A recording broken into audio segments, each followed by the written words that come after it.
মানুষের মন বায়ুর মতো চঞ্চল। এই মনই মানুষকে কামনা বাসনার পথে ভাসিয়ে নিয়ে যায়। তাই জীবনে সফল হতে হলে মনকে আয়ত্তে আনা আবশ্যক। মনকে নিয়ন্ত্রণে রাখলে মস্তিষ্কের শক্তি একাগ্র হয় এবং তা কাজের সফলতা এনে দেয়। গীতার মতে যে ব্যক্তি নিজের মনকে আয়ত্তে এনেছে সে মন থেকে উদ্ভূত অপ্রয়োজনীয় চিন্তা ও ইচ্ছা থেকেও মুক্ত থাকে এবং নিজের লক্ষ্যে সহজেই পৌঁছে যায়। কিন্তু যদি মনকে আয়ত্তে না আনো তবে এই মনই তোমার সবচেয়ে বড় শত্রুতে পরিণত হবে।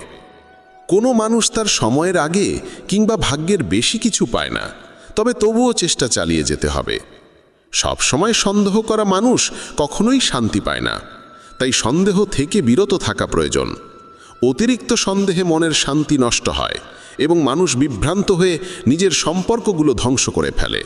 দেহের সৌন্দর্য মনকে আকর্ষণ করে।